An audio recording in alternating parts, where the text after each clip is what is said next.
वजारत दाखिला ने की मीरवाइज उमर फारूक की अवामी एक्शन कमेटी पर पाबंदी आयद। मसरूर अब्बास अंसारी की जम्मू कश्मीर इत्तेहादुल मुस्लिमीन पर भी लगाई पाबंदी। कहा गैर कानूनी सरगर्मियों में पाया गया है मुलविस। खुसूसी हैसियत समेत किसी चीज पर नहीं डालते हैं हथियार। सीएम उमर अब्दुल्ला का बयान। तमाम वादों को मरहलावार तरीके से पूरा करने का अज़्म। कहा यूटी में फंड्स की कमी मरकजी हुकूमत की मदद पर काफी मुनहसर। चीफ मिनिस्टर ने किया डेली वेजेस का मसला हल करने के लिए चीफ सेक्रेटरी की सरबराही में कमेटी बनाने का ऐलान। 6 माह के अंदर करनी होगी रिपोर्ट पेश। लव लेटर पर भी रद्द-ए-अमल। कहा सब के लिए था मोहब्बतनामा।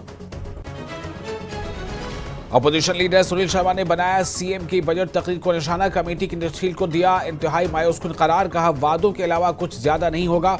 एनसी के साथ आने का नहीं है कोई इम्कान। डेली वेजेस के खिलाफ पुलिस की मुबैना कार्रवाई पर असेंबली में हंगामा आराई। एनसी और बीजेपी अरकान में लफ्जी जंग। एनसी ने कहा 10 बरसों में क्यों नहीं उठाए बीजेपी ने कोई इक़दाम। जम्मू डेवलपमेंट अथॉरिटी की जानिब से इंसदाद तजावुजात मुहिम। कहा तेजी से हुए हैं जमीन पर तजावुजात। तमाम ढांचों को किया गया मुनहदिम। लैंड माफिया ने किया था कब्जा।